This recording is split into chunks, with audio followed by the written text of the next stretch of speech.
Welcome back, friends. Today we're venturing into a very fascinating realm where science fiction meets reality, the secretive world of plant life, challenging our assumptions and exploring a mind-blowing question. Could plants and trees actually be sentient? Could that unassuming fern on your bookshelf be experiencing the world in ways you never imagined? What do we know about our leafy companions and their lives?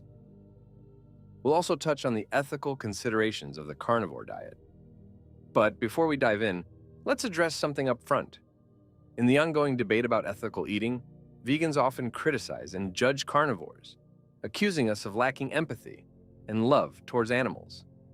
While compassion for animals is something we can all find common ground on, to criticize carnivores in this manner is unfair and does not consider facts from the world we live in.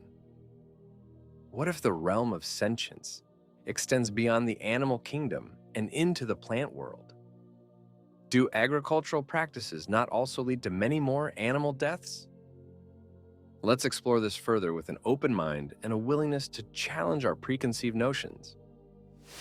First things first, let's define our terms. Sentience, in a nutshell, is the ability to experience feelings and sensations. It's about having subjective experiences like pain, pleasure, or even emotions. We typically associate sentience with animals, thanks to their complex nervous systems and expressive behaviors. But what if the story doesn't end there? Emerging research suggests that plants might be far more aware and responsive than we ever gave them credit for.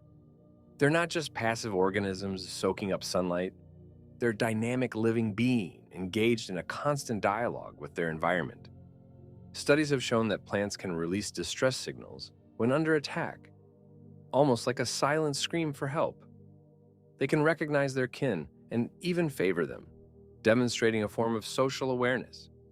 For example, a study by Susan Dudley at McMaster University found that sea rocket plants, when grown with unrelated plants, developed more roots than those grown with siblings, suggesting an ability to recognize kin and adjust their growth accordingly.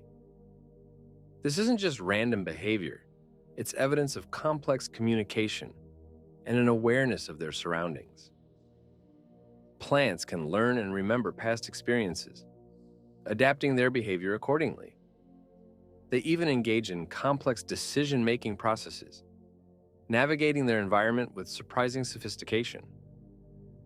Let's consider the research of Monica Galliano and her experiments with Pavlovian mimosas that learn to respond to stimuli, demonstrating memory and adaptation.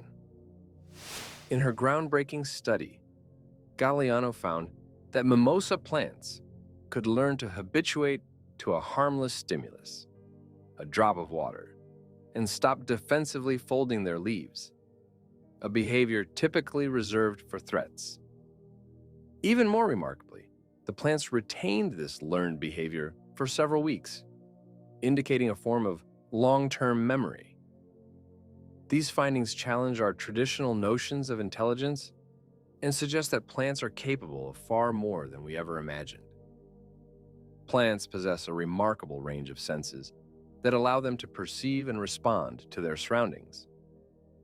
According to Daniel Kamovitz, author of What a Plant Knows, plants can see, smell, feel, hear, and even taste their environment. For example, leaves can act as lenses, focusing light for photosynthesis. It's like having countless tiny eyes perceiving the world. Roots navigate towards water and nutrients with impressive precision, demonstrating a sense of touch and even proprioception, awareness of their position in space. They respond to sound vibrations, as demonstrated by Monica Galliano's research on the effect of music on plant growth, and even magnetic fields, as shown in studies on plant magnetoreception. And their sense of smell is finely tuned to detect chemical signals from other plants and potential threats, such as the volatile compounds released by nearby plants under attack by herbivores. Plants may not have noses and ears like us, but their sensory abilities are undeniable. Let's not forget the incredible phenomenon of the wood wide web. Trees, it turns out, are social creatures, connected through vast underground networks of fungi. Move over, Internet. Trees have been online for millennia. They use these networks to communicate, share resources, and even nurture their offspring. Mother trees have been observed sending nutrients to their seedlings through these fungal pathways, a remarkable display of parental care and intergenerational support. This intricate web of connections reveals a level of cooperation and communication that we're only beginning to understand. As pioneering forest ecologist Suzanne Simard discovered, trees can allocate resources to kin, send warning signals about pests and drought, and even transfer carbon to dying trees, behaviors that suggest a form of altruism and social intelligence. Now, here's where things get really interesting. Some scientists argue that plants might experience something akin to pain. When damaged, plants produce pain-suppressing compounds, similar to the way our bodies respond to injury. Why would they do this if they couldn't feel pain? According to researchers like František Baluska, plants have a basic awareness of their environment and can experience stress and discomfort when faced with adverse conditions. Perhaps plant suffering exists on a level that we don't fully understand and which our limited senses don't allow us to experience. But it's becoming increasingly difficult to ignore the evidence of their complex responses to stimuli. The work of Stefano Mancuso and the concept of plant neurobiology explores the electrical signaling and complex communication systems within plants, suggesting that there's much more to their inner lives than meets the eye. As Mancuso argues in his book, The Revolutionary Genius of Plants, the lack of a central brain does not preclude intelligence or awareness, and plants exhibit a decentralized form of cognition that challenges our animal-centric view of intelligence. The idea of plant sentience challenges our anthropocentric view of the world and forces us to confront the limitations of our own understanding of consciousness. Philosophers like Michael Marder and his concept of plant thinking encourage us to rethink our definitions of intelligence and recognize the unique ways in which plants experience and interact with the world.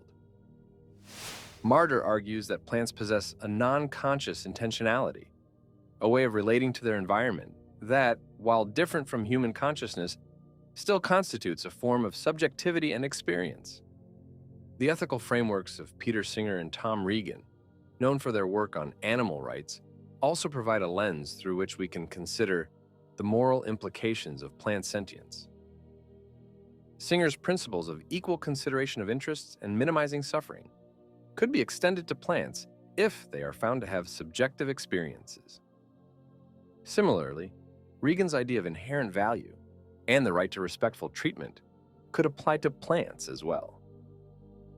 Of course, some argue that these plant behaviors are simply automatic responses, devoid of any conscious experience. But the more we learn about plants, the more their actions seem to mirror aspects of sentience, perception, sensation, communication, and even decision-making. The question of whether vegans and vegetarians should re-examine their values and extend their empathy beyond the animal kingdom is a thought-provoking one.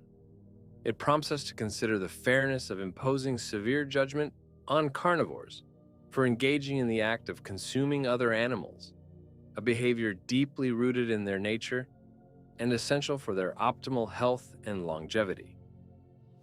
To truly understand our dietary needs and preferences, we must embark on a journey through time, exploring the evolutionary path that sculpted our very being. For millions of years, humans have thrived as apex predators, with animal flesh and its rich fats forming the cornerstone of our diet. This isn't mere speculation. It's a fact etched into our bones and corroborated by a multitude of scientific disciplines. Physical anthropology reveals the stark differences between our digestive systems and those of herbivores. Our shorter intestinal tracts and lack of specialized fermentation chambers are optimized for processing meat, not cellulose. Comparative biology further strengthens this argument, highlighting the similarities between our digestive systems and those of other carnivorous mammals. For example, our stomach acidity is closer to that of scavengers and predators than herbivores, allowing us to effectively break down and extract nutrients from animal protein. Perhaps the most compelling evidence comes from stable isotope testing of ancient human bones. This technique allows scientists to reconstruct the diets of our ancestors with remarkable accuracy. The results are unequivocal. Early humans consumed a diet rich in animal protein, with meat playing a central role in their survival and evolution. Studies of Neanderthal and early modern human remains consistently show high levels of nitrogen-15, an isotope that accumulates in the bodies of top predators, indicating a meat-heavy diet. Therefore, to demonize the consumption of meat is to deny the very essence of our biological and historical identity. It disregards the natural cycle of life and death that has sustained us for millennia, a cycle where predators and prey coexist in a delicate balance.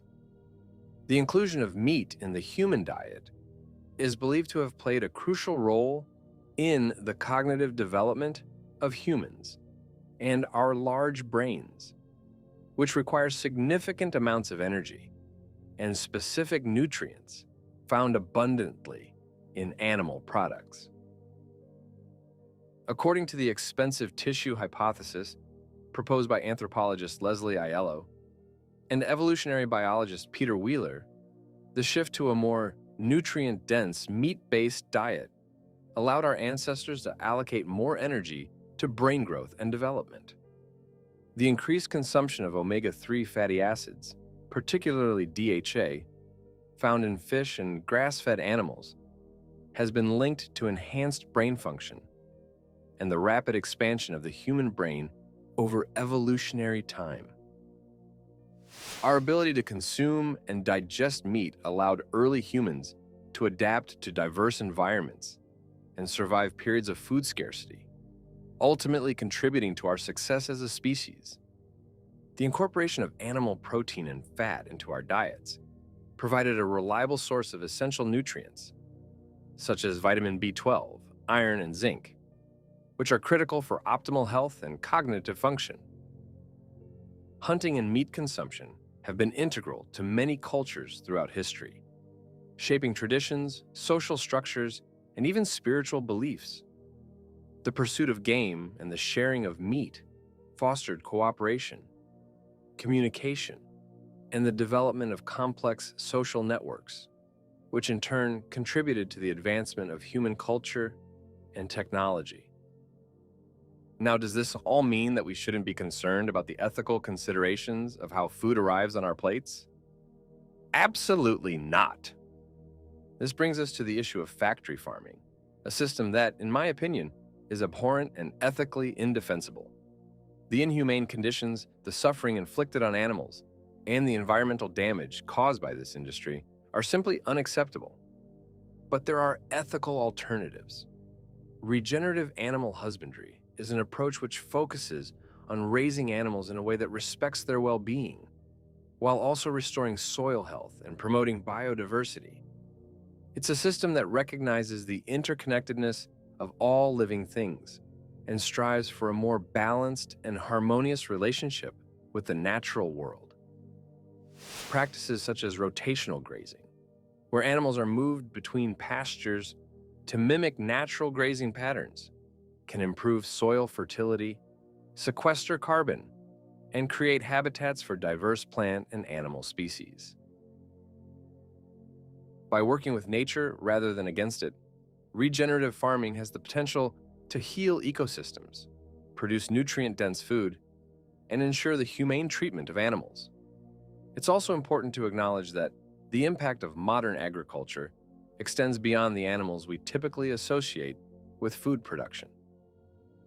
Rodents, birds, and insects, and many other animals are often casualties of conventional farming practices, whether through habitat destruction, pesticide use, or direct extermination.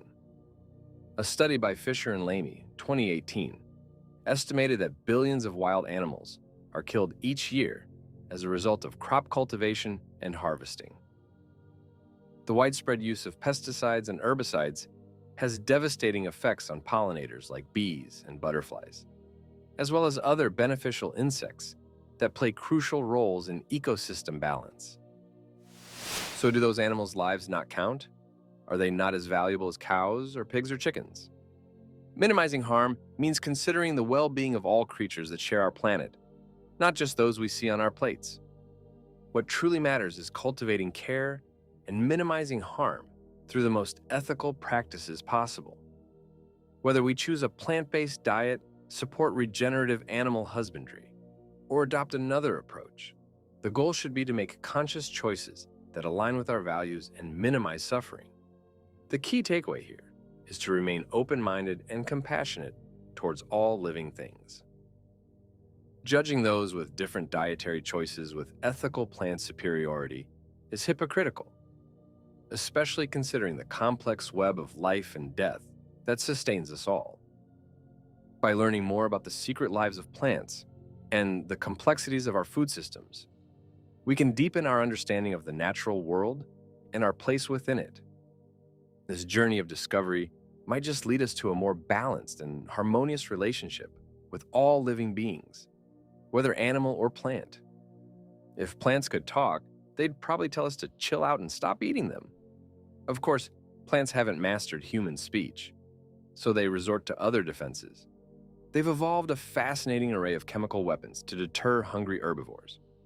As biologists have discovered, many plants produce toxic compounds such as alkaloids, cyanogenic glycosides, and terpenes that can cause a range of adverse effects when ingested. These toxins can act in various ways, some causing immediate discomfort or even death, while others work subtly over time, leading to long-term health problems. For example, the alkaloids in nightshade plants like tomatoes and potatoes can cause digestive distress, while the cyanogenic glycosides in cassava and almonds can release toxic cyanide when consumed in large amounts. The very existence of these defenses suggests that plants have evolved to resist being eaten, a clear indication that they have a preference to avoid harm and maintain their own survival and well-being. So, what do you think? Leave a comment and share your thoughts. Together we can grow in empathy and consideration for all life on Earth, support organizations working towards ethical and sustainable food systems, and make informed choices about your diet and consumer habits. Let's cultivate a future where all living beings are treated humanely and with dignity. And that's all for today, friends. Thank you for watching, and if you enjoyed this video, please subscribe to my channel and hit the like button. Your support is most appreciated. Until next time, and remember, live long, live strong, go carnivore.